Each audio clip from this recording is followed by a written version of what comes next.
जय हिंद दोस्तों, बात करते हैं एग्जाम्पल नंबर 1 के बारे में, जो अपने को 10th बोर्ड क्लास आरबीएसई के अंदर जो यूक्लिड विभाजन प्रमेय का दे रखी है उसके जस्ट नीचे दे रखा है। क्या कह रहा है कि वो ये कह रहा है कि सिद्ध करो या ये दर्शाओ, ये शो करो कि कोई भी धनात्मक पूर्णांक जो है वो 3q प्लस 1 और 3q प्लस 2 के रूप के जैसा होता है। इसके लिए अपने को क्या करना है, हम जानते हैं, यानी हम क्या जानते हैं, हम जानते हैं क्या यूक्लिड विभाजन प्रमेयिका के अनुसार, यूक्लिड विभाजन प्रमेयिका के अनुसार, क्या यूक्लिड विभाजन प्रमेयिका के अनुसार कोई भी पूर्णांक a जो होगा वो कैसा रूप होगा, बी क्यू प्लस आर के रूप जैसा होगा। अब यहाँ पर क्यू दे रखा है, आप क्यू लिख लीजिए, क्लियर। अगर यहाँ कुछ और दे रखा होता तो बी के पास में जो क्यू है उसको आप चेंज कर सकते हैं, वो पर्टिकुलर क्वेश्चन पर डिपेंड करता है।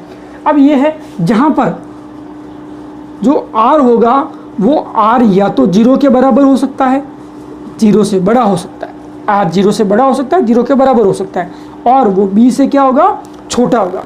ये यूक्लिड विभाजन प्रमेय को मैंने बिल्कुल क्लियरली डिस्क्रिप्शन पूरा व्याख्या की है, नीचे डिस्क्रिप्शन में आपको इसका लिंक मिल जाएगा, वहाँ से आप इसको पर्टिकुलर पढ़ सकते हैं पूरा कम्प्लीटली।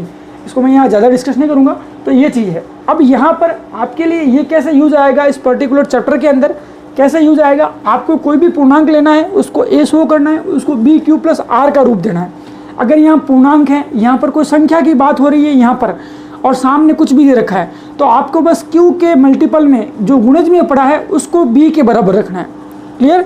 अगर यहाँ पूर्णांक का वर्ग, पूर्णांक का घन ऐसा कुछ दे रखा है, सामने कुछ दे रखा है, तो फिर आपको क्या पकड़ना है, इसके पास में जो रिमाइंडर जिसे अपन कहते हैं शेषफल, वो अगर शेषफल पड़े हैं उनको देखना होता है, क्लियर। पर्टिकुलर क्वेश्चन पर डिपेंड करेगा, आगे अपन देखेंगे। अब मैंने यहाँ पर, क्योंकि ये खुद पूर्णांक है, किसी संख्या का ही रूप है, तो मुझे यहाँ से और यहाँ से कंपैरिजन करना है। q के पास में कौन है, 3 आ रहा है, तो q के पास में यहाँ पर कौन है, b है, तो b को आपको क्या लेना है कि माना b बराबर 3। ये क्यों माना, मैंने आपको इसकी हिंट दे दी है। अब अगर b 3 है तो मैंने कहा है कि r किस पर डिपेंड करेगा, b पर डिपेंड करेगा। r क्या हो सकता है, 0, यानी 3 का भाग किसी भी संख्या में देते हैं तो शेषफल या तो 0 आ सकता है, या 1 आ सकता है, या फिर शेषफल कितना आ सकता है, 2। रिमाइंडर अपने पास 3 तरीके का आ सकता है, शेषफल कभी 3 नहीं आएगा, 4 नहीं आएगा, वो हमेशा 3 तरीके का आ सकता है। अब अपने को क्या करना है, इनको बस इस समीकरण में रखना है, इस रूप में रखना है। ये पूर्णांक का रूप है बस, और कुछ भी नहीं।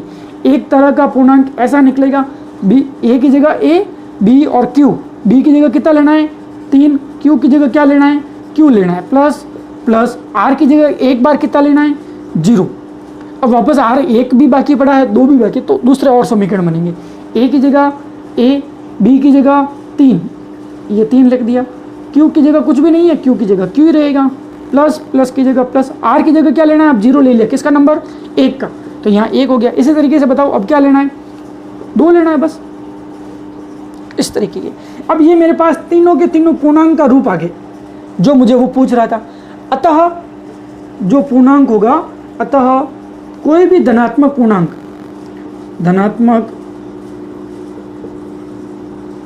पूर्णांक जो होगा वो कैसा रूप होगा, 3q प्लस 0 का मतलब 3q ही तो होता है, प्लस 0 कुछ भी जोड़ो, 0 का कुछ में ऐड करो तो वही उत्तर आता है।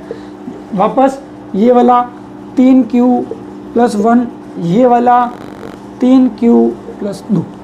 आ रही बात समझ में।